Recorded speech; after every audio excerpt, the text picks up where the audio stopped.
Hi, I'm Diana. And I'm Zach. And we are the Farrier's Bellows, a podcast dedicated to bringing you games and tools to take your adventures further. We're going to be talking about non-traditional indie RPGs, some that have been around for years, others that are newer, to take you beyond the ordinary. Today, join us as we face our antagonists in Shock. Our first segment is the call to adventure. Shock is a game written by Joshua A.C. Newman. It was first published in 2006. We played the version 1.2. The full title is Shock Social Science Fiction, and that's its genre. It is a social science fiction game produced through Xenoglyph Press, and you can find it at glyphpress.com. In Shock, players take on the roles of protagonists and antagonists in a science fiction world. These characters are called tagonists, which I, throughout the entire time we were playing, kept pronouncing hashtagonists, even though it doesn't use a hashtag. It's asterisk tagonist. Over the course of 3 scenes, you will role-play your protagonist dealing with a social issue as it appears in your world, trying to achieve your goals. Another player will take on the role of your antagonist, the character and forces in your way. By the end of the game, you will have told a short story about your character's life, goals, and struggles. Basically, the way that you play this game is the table picks a shock, a new thing present in the world that sets it apart from the real world. Then, everyone at the table picks a social issue that they want to see in relation to that shock. Players will together flesh out the world with minutiae, small details or aspects of the world that help to define it. Protagonists are made up of praxis, features, links, and goals. Praxis are their stats, how things get done in the world. Features are defining characteristics, which also determine how active a character is and how much influence they have. Links are their connections, people, and groups that are close to the character and that can be risked in a conflict. And the story goal is the goal your character is working towards. On your turn, you'll roleplay your protagonist interacting with the world against your antagonist until the two of you reach a point of contention. Then, the protagonist and antagonist will each roll pools of D10s and D4s. D10s to accomplish your goal, D4s to stop your opponent from accomplishing theirs. For the protagonist, the number in their pool is determined by the number of features or defining characteristics they have related to the shock and issue. The antagonist will roll a number of dice equal to their spent credits. More dice spent equals more difficulty. Once the outcomes are determined and role played out, the scene ends and the play moves on to the next 2 players on the left. So, for example, in the game that we played, we ended up deciding that our shock was going to be artificial workforce, a manufactured humanoid workforce, aka androids. We presented some minutiae, and then we went around and we talked about what issues we wanted to talk about. Some of the things that we came up with were gender, colonialism, personhood. What was your character dealing with? I ended up with android rights. Oh yeah, like individual rights. Right. That you want your character to engage with. And then you go from there and sort of build things out. And it creates this very personal, very interesting world for everyone at the table to kind of interact with. So what are some things that you liked about this game, Zach? So the first thing that I really like is the mechanic of the praxis, or praxes. These are your protagonist and your antagonist stats. These are everybody's stats.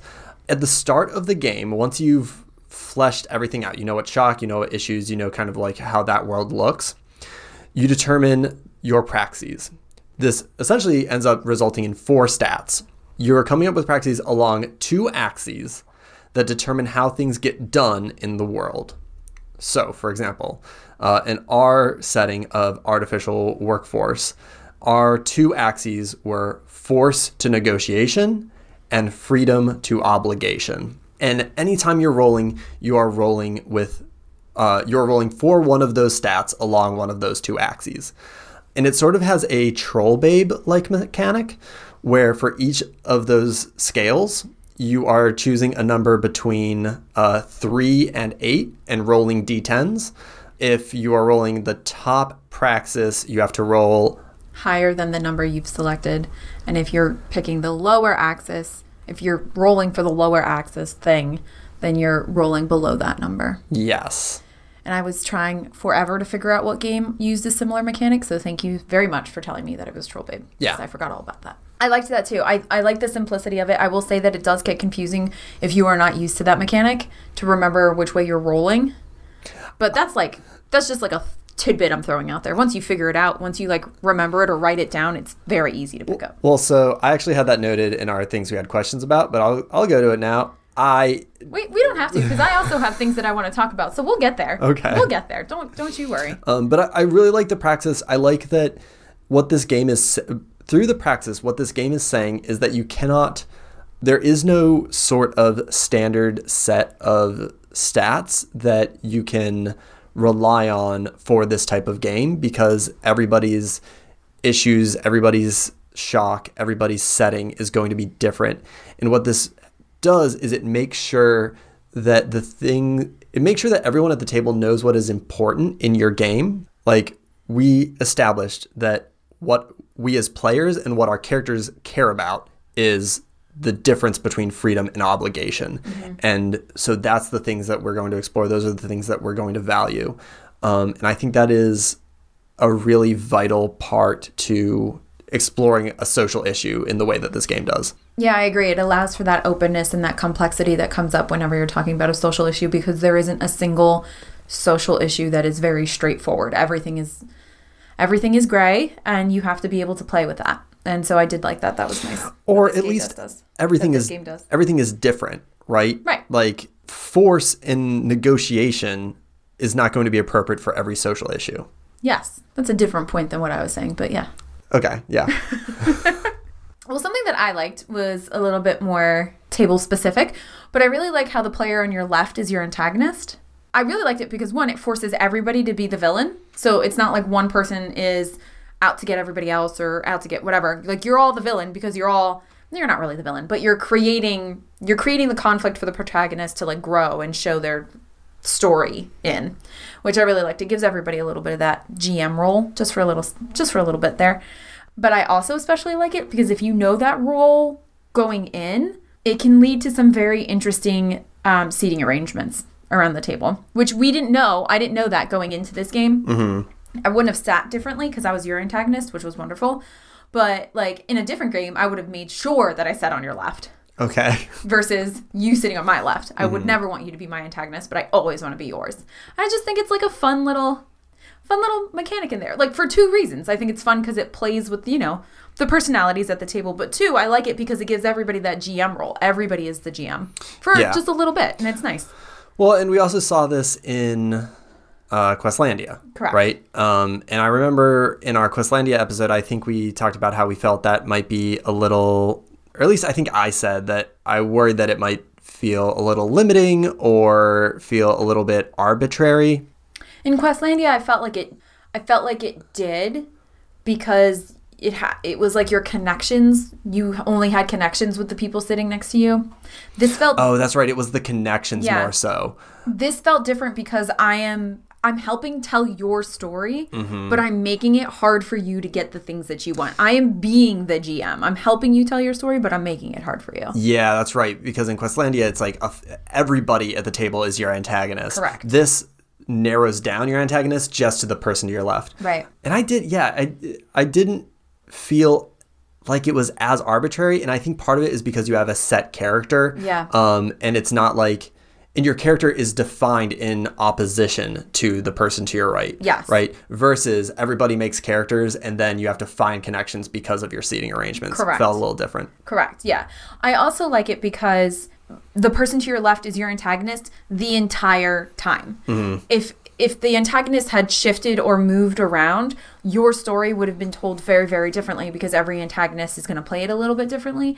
I got to play this character out the way that I wanted this character to be played out, regardless of what everybody else at the table felt, even you, even though I was your antagonist. And I appreciated that. It was nice. It's an interesting mechanic that I enjoyed playing with. Yeah, I think playing the antagonist is cool because you are both a specific character and also just sort of the embodiment of what that character represents.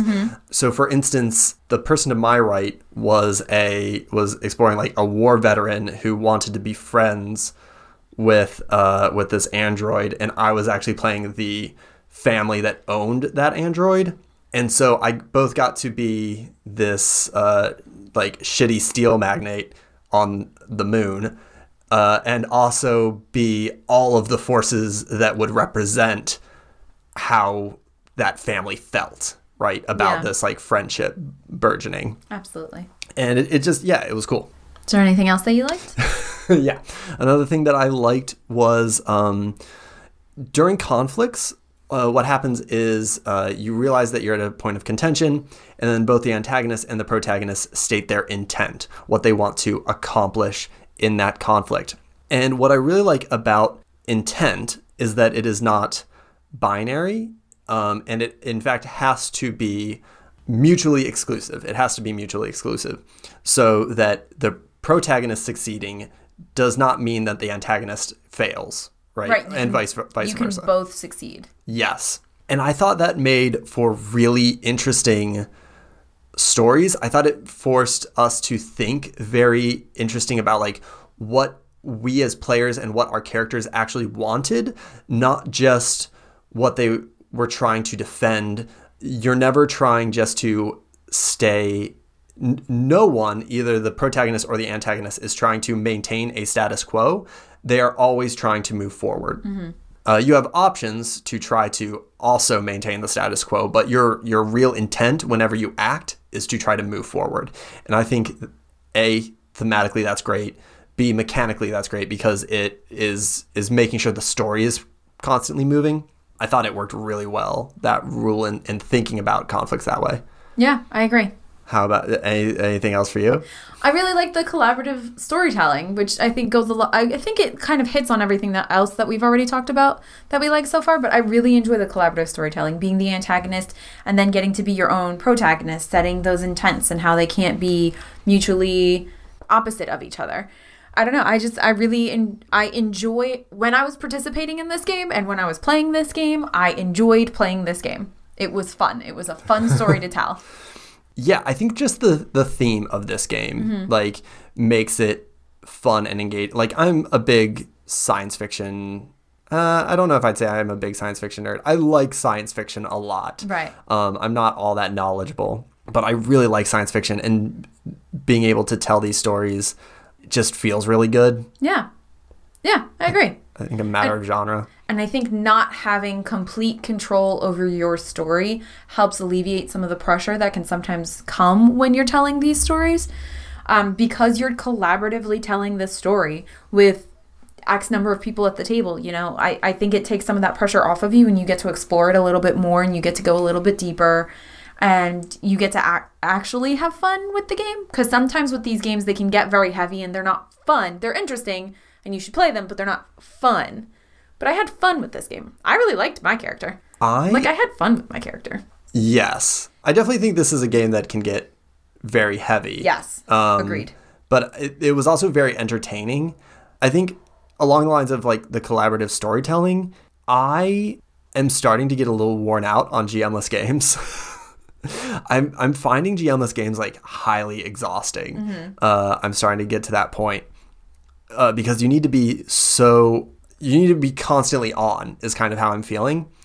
What I really loved about Shock is that the way that responsibilities were divided made it feel so much more manageable to me than a lot of the other GM-less games we've been playing lately, in like both for Farriers and Heart Points and just at home. The division of control between someone controls the shock, someone controls minutia, or someone controls each minutia, other people control the issue, and then at any given time you're only really dealing with your antagonist or your protagonist. It felt collaborative, but it didn't feel stressful to me. Yeah, I agree. Is there anything else that you liked? Sort of kind of along that same lines is when you're not involved in a scene directly, you are taking on the role of the audience, And as the audience members, you can participate. In a conflict, you can roll 1d4. Each audience member gets a d4.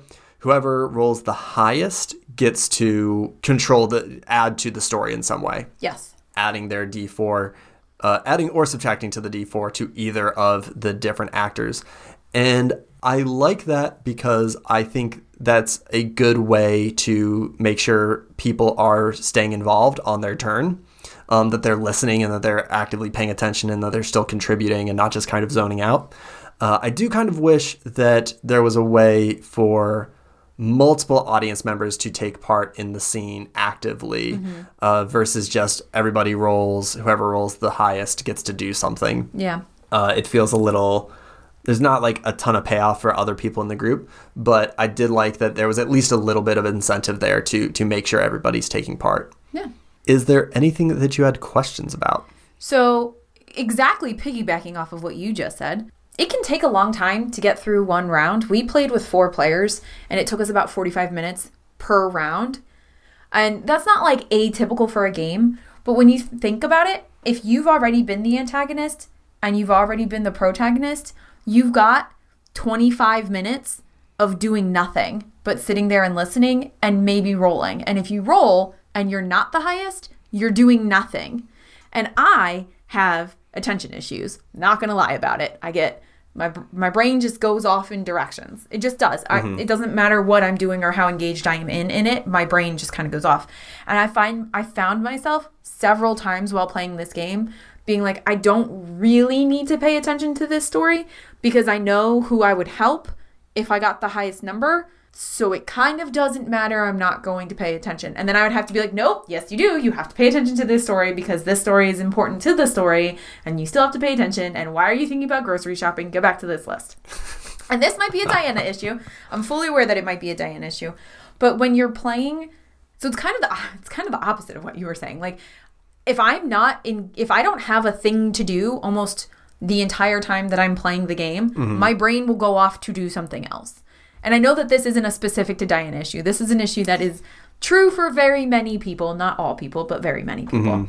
And I don't know that there's an answer to this. I don't know that it even is a question, but it's just, I guess my question is like, how do you make sure that the people at the table who are not going, it's not their turn, they've already gone, how do you make sure that they're engaged? Because rolling a d4 at the end of the scene could be 15 minutes from when the scene first started. Yeah. You could be sitting there for 15 minutes waiting for the scene to happen. And it's engaging and it's great for those people who are in it.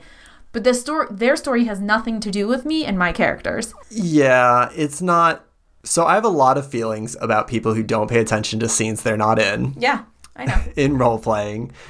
I think part of it is just like doing your best to be an active audience member because that's a part of role-playing games is being an audience member. And I have a lot of feelings. And now I'm wondering if we should have done our approach the Inmost Cave on like listening and participating. No, because I don't think that that's what this game is hitting on. It's not what this game is hitting on, but it is something that is like very important to me. But this isn't even as specific to this game issue. It's like, not. This happens in a lot of games. This happens in every game, right? Yeah. People aren't, as soon as somebody recognizes they're not in a scene, they zone out and like start looking at their phones, and it drives me nuts. To the point that we've banned phones from our table. We have banned phones from our table because it's just like people want to have their own scenes, and that's one of the things that I love about this game is it lets people like feel like they're in the spotlight in 100%. The way other like some games aren't. And it makes sure that everybody gets the spotlight, and it tries to make sure that when those people are getting the spotlight that everyone else is still like kind of supporting them in the spotlight. But I think beyond banning phones from the table and being like, hey guys, part of this medium of role-playing games is witnessing it as an audience member, not just participating. I fully know all those things. I know. And like I check myself and I get myself back into it. Oh yeah, I mean everybody zones out sometimes. Right. I zone out sometimes. Like But when happens. When you've already been the antagonist and you've already been the protagonist. And there's long stretches. There was a long stretch where you're not actively participating. And again, it's not necessarily a problem. Like it's not a problem because when you're the antagonist and you're the protagonist, all eyes are on you, or they're supposed to be. So, everybody gets their turn. But it's just something to be aware of if you have like daydreamers and mind wanderers. Well, it almost feels like because they are like very explicit turns, and unless the issue or the minutia that you own comes up, there is very little for you to actively do. Correct. It can, like, you're right. It can kind of feel like almost like Risk or like a board game where it's not your turn, so there's nothing for you to actively do, so it's harder to pay attention. And since you're right, since the core of the game is based around these like loops and taking turns, it can be a while. Yeah. I really debated whether or not this was something I noticed or this was a question that I had, and I ended up putting it here. Yeah. Because I just think it's a good discussion to have. It is, for sure. And there might be a solution for your particular table. I don't know that there is a solution, like a blanket solution that you can throw out there. But for your particular table, like, we don't have phones at the table, and we, ask questions and stuff. So there might just be a solution that you have to come up with at your own table. But. Yeah, you're right. You have to come to this game knowing it's a game where you share the spotlight, and it's not a game about about large parties. It's not a game about ensemble casts. Right. Although there's no reason necessarily why you can't. I really liked how it's saying with us very individually and separate. I agree. And just like echoed details of each other's stories kind of like rippling out into the other stories. I thought that was like so good. We played with 4 people and one audience member, and it was perfect. Yeah. I thought it went really, really well. Is there anything you had questions about? Maybe that have nothing to do with your mind wandering? Now I'm just thinking about this so much. Our whole table found something about the praxis consistently confusing, which was, to succeed, you have to roll over your top praxis or below your bottom praxis. And we literally always got this wrong every single conflict. In some way, shape, or form. And I do not know why it is. It was such a massive hang up for me that I don't know why I couldn't just get it through my head. I feel like it might be a layout issue, because the top you have to roll over. Is it? It did feel like you should have rolled lower than the top and higher than the bottom, which is what we kept like defaulting to. And I don't know. And I think that's because the number that you set it to is in between the two?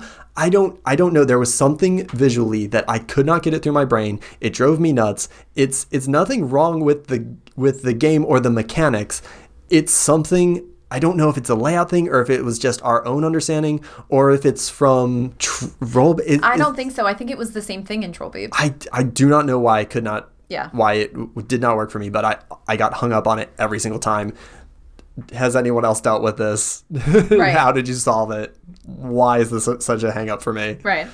Well, something I had a question about, which kind of goes along with this, I specifically thought of it because of the issue that we had with the praxis, is why isn't there a cheat sheet? Why aren't there more like cheat codes? Yeah, they're like on the character sheet. It is becoming very quickly a huge pet peeve of mine when I have to constantly ask the GM or constantly ask the person with the rules, how am I supposed to read my character sheet again? How am I supposed to do this? The character sheet, I should just be able to look at it and become the master of. Mm-hmm. This is becoming a huge issue for me because older games don't always explain the game. I think we've come a long way in terms of layout and and like intuitive layout and like intuitive design. Yes, which makes sense because we started real rough and then you fine tune it as you go up.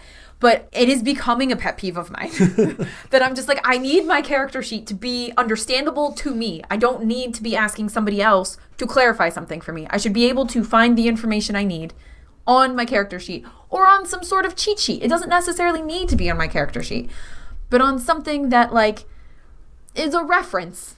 Like it should have, and I wrote it on mine. On my character sheet, I wrote, roll higher than this number. I had to as well. Roll lower than this number. It should have just said that. But I do feel like in this layout from like over a decade ago, those things were attempted. Yes. Like there are things that are like it's trying to clearly break it down for us.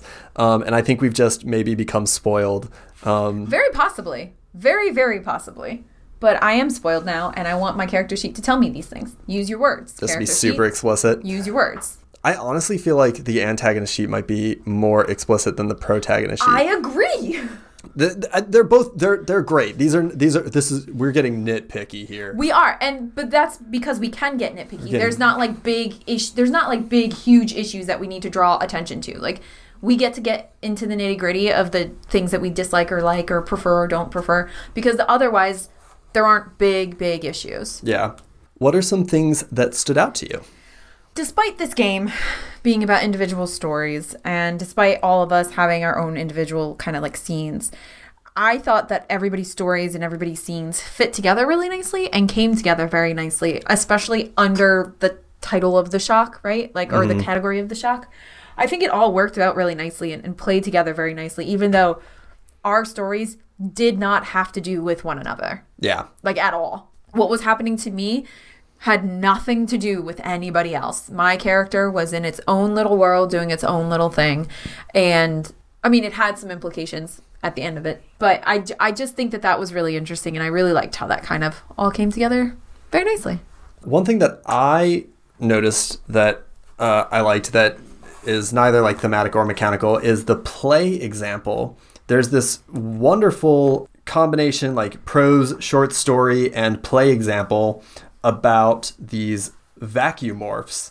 They are artificial beings designed to do work in space. Their bodies are like full of gas, so they're like inflated so that they can like propel around space in order to like do work, and they're nonverbal. All their communication is through like sign language and stuff. And it's just this really interesting, way out there shock that I would not have thought about. I don't think I would have like gotten here. It's a really good example of play. It really helps you understand kind of how these things work. And B, it's just a genuinely good story that I liked a lot.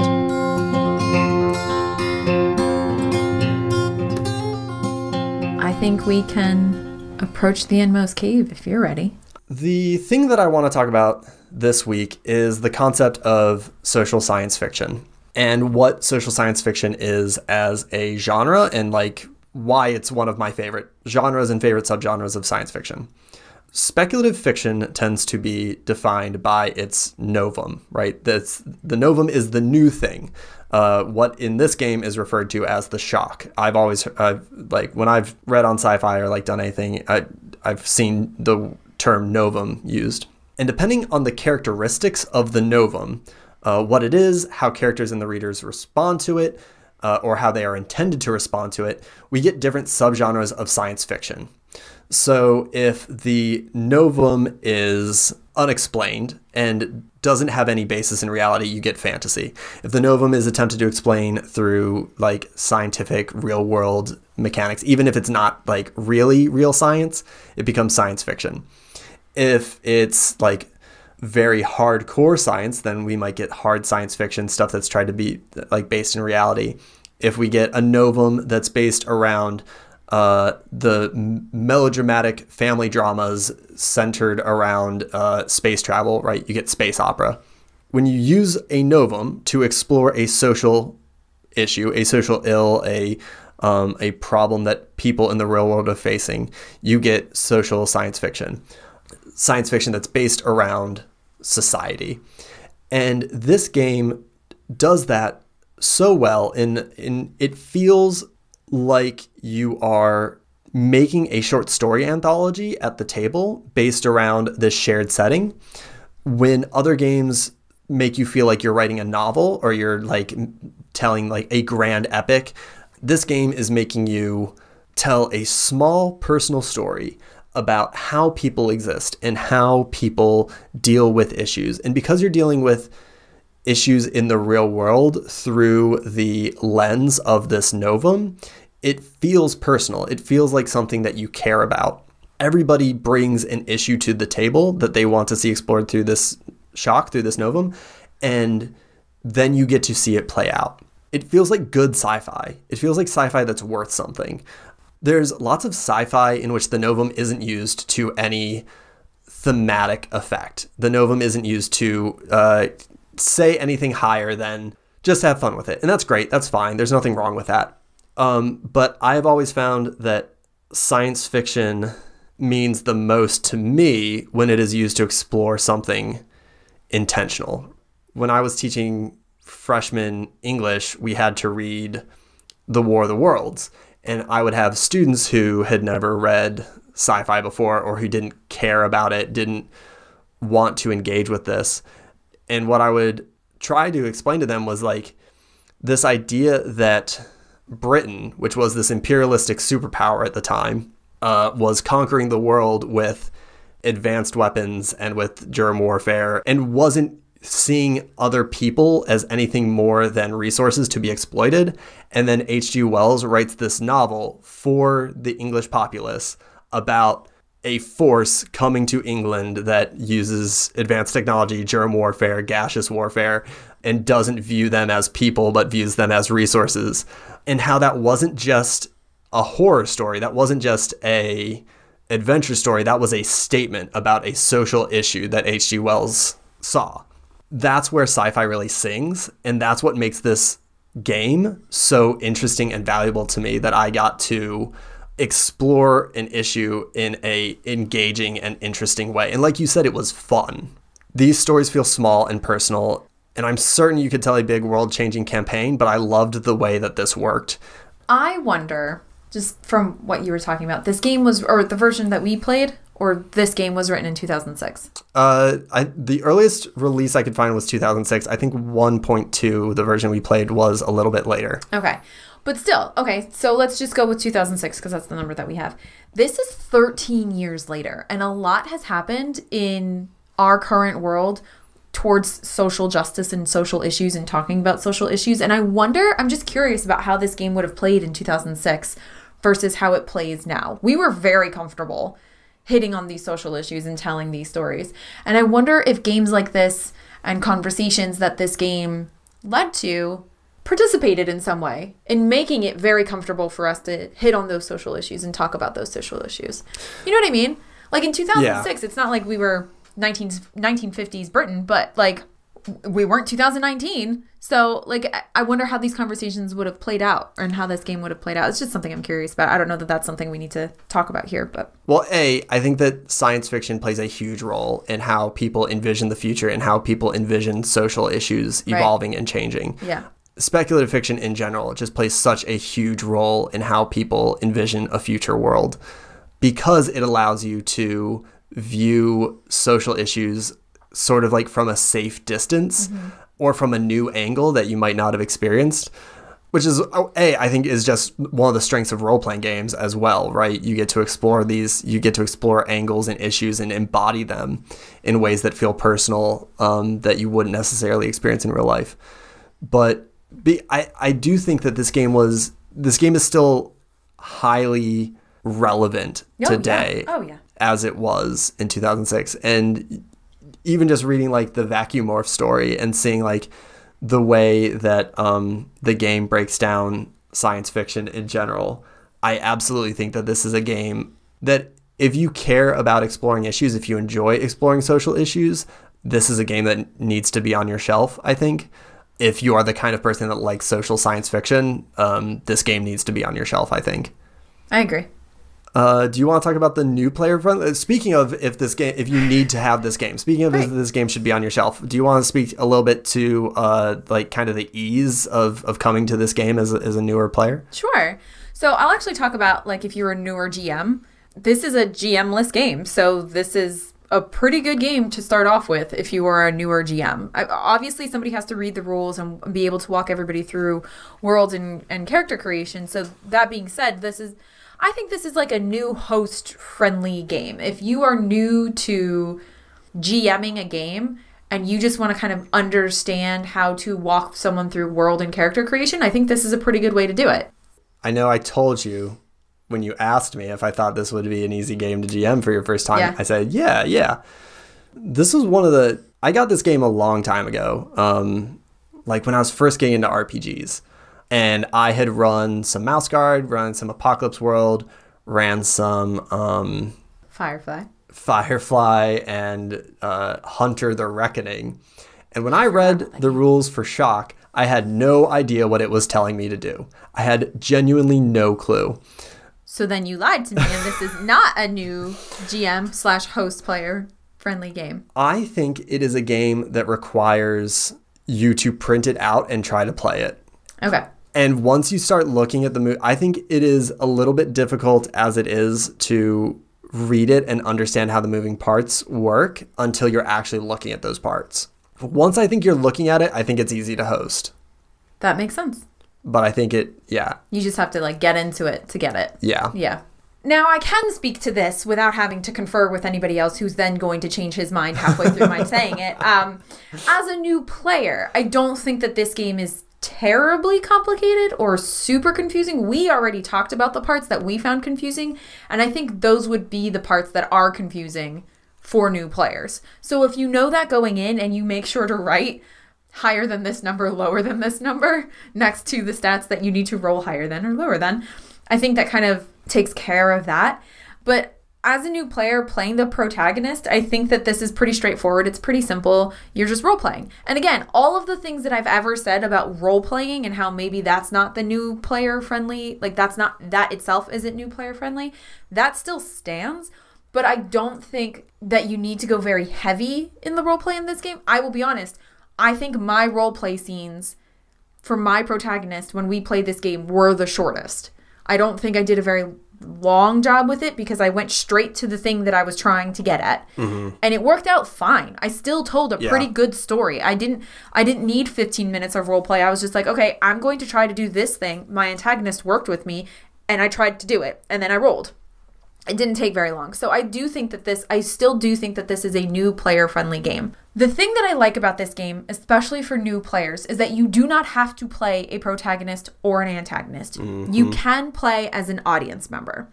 And the audience member owns a shock, or is one of the owners of a shock, and they still participate in the game. They still get to play as the rest of the players are playing as the audience. The audience member gets to play as part of the audience. They still get a say in how the world is built. They still get to participate in the story in some way. And so if you're like totally scared to play role-playing games, this might be a good way to kind of dip your toe in. You're not part of the role play, but you're still part of the story. And I really appreciated that because I can't think of very many games at all that have some sort of aspect like this. Some do, but I think that this is a nice way to just be like, you know what? No, I don't think I'm ready to role play, but I am ready to play this game and I'm ready to be at this table and I'm ready to absorb a little bit and then be the antagonist and set up a world where I'm trying to, dick you over. I'm wondering if in the age where actual play and streaming is becoming so popular, but people might want to get together with their friends in a role-play environment, but not necessarily role-play, but do enjoy things like streams and actual plays and want to watch the game. If something like this is if an option like this is something that we could or should start seeing more. Because when I saw that note in here being like, oh, if you don't want to play, you can still participate in this way by being a full-time audience member and taking control of things. I was like, oh man, that's such a great idea. Like, you're right. It's perfect for new players or people who might not be comfortable. Yeah. And I wonder if we're going to start seeing more of that kind of thing in an age where we have people who like their engagement with role-playing is as an audience member. I don't know. It would be interesting though. Yeah. It would be very interesting to see. I liked it. It almost felt like a built-in safety tool. Yeah. As ridiculous as that feels or as sounds. Because this game is talking about social things and can get heavy and can get really dark, or not dark, but just can be heavy. It's nice to have that option to just be like, I want to see how this plays out and I kind of want to be a part of it, but I don't think I'm ready to participate in it in that way. Let me be an audience member. I liked it. I thought it was great. So I do think that this is a new player-friendly game.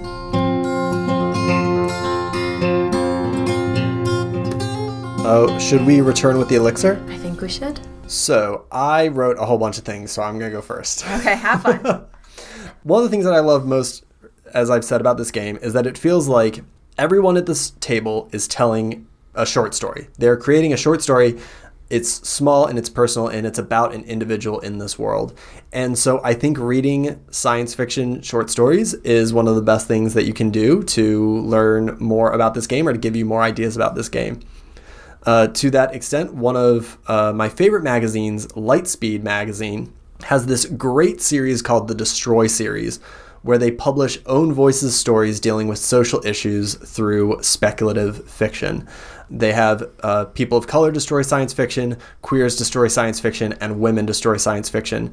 And they're just collections of own voices authors telling these stories and giving them a spotlight in science fiction. And I think these are an excellent jumping on point. Lightspeed Magazine in general is great, as are Clark's World and Uncanny Magazine. All three of those magazines have an audio podcast version that you should check out for sure. I'm going to suggest Doctor Who. Okay. You listen. You can laugh. So I've never seen Classic Who. I've only seen New Who. I feel like I need to say that. That's my asterisk. I'm sorry. But from the New Who's especially, there are a lot of episodes that hit on social issues, and so it's usually like alien or time travel because it is Doctor Who. But I think that Doctor Who hits on a lot of social issues. The three episodes that kind of came to my mind immediately were the Planet Ood with Donna Noble and the Rebel Flesh and the Zygon invasion. I just think that those specifically came to mind immediately because those three episodes are very similar to the sort of story that we ended up telling, but they have to do with pretty serious social issues and othering, and it was very obviously a social commentary. Like, all three of those episodes are very obviously social commentary, and there's literally hundreds of Doctor Who episodes, and I'm sure there's plenty of other examples. Those were just the very first three that popped into my head. But the entire series of Doctor Who, except for the weird pavement episode in early New Who, we don't talk about that one. Okay. Except for that one, almost all of Doctor Who is like very a very, social. very good example of this. Yeah. I have two more fiction pieces. The first is a novel called How to Live Safely in a Science Fictional Universe by Charles Yu. How to Live Safely in a Science Fictional Universe is one of my favorite sci-fi stories. It's about a guy whose father invents the time machine, and he becomes a time machine repairman, and he goes looking for his father. It is just it's a funny story. B, it is an intensely personal story about this guy trying to understand his family while time travel has sort of unraveled it and destroyed his family. And he's trying to figure out like how he fits into it and what his relationship with his mother and father is and who he is going to be. It's a great novel. And now that I speak of it, I am reminded that Charles Yu also worked, I believe, as a writer on Westworld, HBO's Westworld, which is another great example of science fiction that tells personal stories and asks issues of identity, right? Yeah. Westworld could be a shock campaign. The other piece of fiction that I want to bring up is a short story called Changes by Neil Gaiman, which probably has aged poorly in some ways, but I think still very much fits in with what shock does. Changes is a short story about a scientist who, while searching for a cure for cancer, creates a pill that changes your biological sex. This story's got some issues because it depends on the concept of a binary and whatnot, but it does some interesting things in exploring how this drug affects society, right? It's entirely an exploration of what problems does this drug solve, what issues does this drug create, how do people exist when this drug becomes a part of our world. It's good. My next suggestion is not good, and everybody pretty much said it wasn't good when it came out. I enjoyed it, though. Cloud Atlas. I have not seen Cloud Atlas. I enjoyed it. It had a star-studded cast. I enjoyed it. Having a star-studded cast is not a... No, but it was interesting. It was an interconnected... All the stories... The reason it's on this list is because it's a bunch of individual stories, and I believe that each story touches on some social issues. Every single one of them touches on a different, intense social issue. All of them do. I personally believe that. And so I do think that is it doesn't really have like a shock, but each individual story touches on a social issue and is dealing with a social issue and has to live their world live their life in a world where this social issue is a big deal and is completely affecting them. And every move they make is in relation to or in response to this social issue that is bothering them. Does that make sense? Yeah. That's why it's on the list. The author of the book, David Mitchell, I believe that's David Mitchell, also wrote a like vaguely cyberpunk collection called Ghost Written, which also would be appropriate for this. My last one that I'm going to hit on is Shin Godzilla, which came out in 2016. It's one of my favorite movies ever. It is the Godzilla reboot by Neon Genesis Evangelion's Hideki Anno, and it kind of goes back to the roots of the original Godzilla. So you probably know that early Godzilla was was an allegory for the nuclear bomb, right? Yes, I did know that. I from your face and tone, I cannot tell if you're lying. I definitely did not know that, but continue. Okay, so early Godzilla was social science fiction. It was an allegory for the nuclear bomb and how people react to weapons of mass destruction, and how people come together, and how people rebuild after a weapon of mass destruction affects their lives. And after it became very popular and became an international icon, it sort of evolved into this popular monster movie. Shin Godzilla goes back to Godzilla's roots, but instead of being about the horrors of weapons of mass destruction, it is about the ineffectuality of government bureaucracy in the face of a natural disaster. It's very much like an allegory for the tsunamis that hit Japan and did so much damage shortly before. Was that in 2014, 2015? The shock is Shin Godzilla and the issue is government bureaucracy.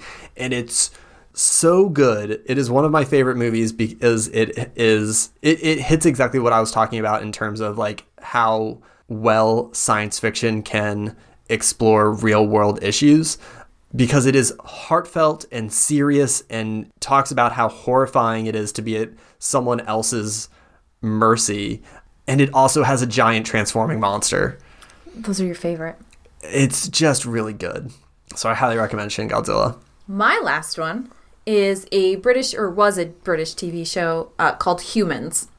And I'm recommending this one mainly because of the story that we ended up telling, because it is about like androids.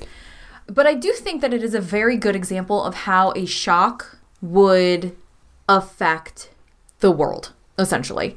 Because a whole bunch of issues come up during the show. A whole bunch of different issues come up during the show with the shock of these very human-like androids that people can purchase for their homes. And the implications of all of the uses that you would have for them, and what happens when they start to gain their own sentience and all this stuff. And it's very interesting. And it is no longer with us. I'm sorry. But it was a really interesting show. And I do think that it is a good example of how a shock would affect the world and all of the different possible issues that could come up because of it. Mm-hmm. So with all of that said, Zach, what is a kind of story that you would like to tell? Giant robots. Could have called it. I don't know what involving giant robots. I don't know what issues. I mean, any issues that my group would be interested in exploring with giant robots. There's been a lot of really interesting talk about mechs and how they speak to gender identity. That'd be fun. Mechs and how they speak to colonialism. That would be interesting. Mechs and how they interact with, survival and life. That's basically Neon Genesis Evangelion. Just mechs, just giant robots. I should have ended with you. That was better. That's better than my options. What kind of story would you like to tell? Well, they're not very good. A romance story. With mechs. Well, I mean, we could do that with mechs. Mm-hmm. The thing is, you could do everything that I'm about to say with mechs. Mm-hmm. So a romance story. Or I would like to tell a story with 2 or more shocks, which you can do if you play this game for longer. Like if you do a big campaign, you can play it with more shocks. Mm-hmm. We just didn't get the chance to do that, but I think it'd be interesting to play it with 2 or more shocks. First of all, I want to reject the concept that you want to play a romantic game with this because you hated the movie Her, starring Joaquin Phoenix and Scarlett Johansson. Because you cannot be in love with a voice that is a computer. There were many issues that I had with that. That was my big one. That was the first one that came to my mind while I'm angry about this. You cannot be in love with a voice that is a computer. That's not love. That is infatuation. That is a different thing. Her was uncomfortable. I don't know. Sounds like something that could be explored. 2 robots can be in love. I will even accept... What? I will even accept a human and a robot that has some sort of form. It is a voice. He was in love with his computer. That is not a thing. He was in love with his operating system. It wasn't even his computer. It was his operating system. And it was uncomfortable to experience. I will never watch that movie again. It was terrible. We have to end this now.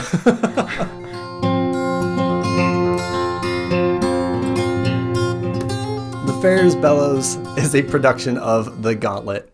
You can find us on Twitter at GauntletRPG. You can find us on our website at gauntlet-rpg.com. And we are on Patreon at patreon.com/gauntlet, where you can contribute to The Gauntlet and support more great shows like ours. Also, check out the forums at forums.gauntlet-rpg.com. Thank you to our editor, Zach B. Also, you can find us on iTunes. Please rate and subscribe to us there. We would really appreciate it. You can follow us on Twitter at Ferris Bellows. Talk to us and talk about us. We would love to hear your thoughts on the show and on the game. You can find me on Twitter at ZWGarth. And me at ICDiana. Until next time, you cannot dream yourself into a character. You must hammer and forge yourself one. Remember to state your intent.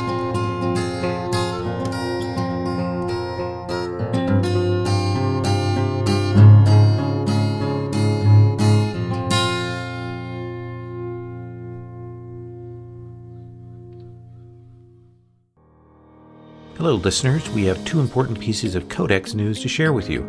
The first is that the hardcover edition of Codex Volume 1 is now available for purchase through Indie Press Revolution. This book is an exquisitely crafted journey into the early days of Codex magazine. It features the first 13 issues of Codex, including the original test issue, Codex Blood, as well as the Discern Realities Dungeon World Annual. The book features 300 full-color pages, 150 GSM paper, a spot UV cover, and a ribbon bookmark. It's a fantastic collector's item and would make a wonderful holiday gift. The next thing we want to tell you is that November is Catch Up on Codex Month. We're very proud of the Codex magazine. We want as many people as possible to check out all the amazing game material and artwork found inside its pages. With that in mind, anyone who pledges $6 or more to the Gauntlet Patreon in November will get the first 4 PDF issues of Codex Volume 4 as part of their pledge. That's Codex Melancholy, Gold, Childhood, and the newest issue, Void. These are easily 4 of the best issues we have ever produced, and you can get them all for a single pledge in November. And you'll get a new issue of Codex every month so long as your pledge stays active. So please check out the beautiful hardcover Codex Volume 1 book and the Catch Up on Codex Patreon special. We'll have links in the show notes.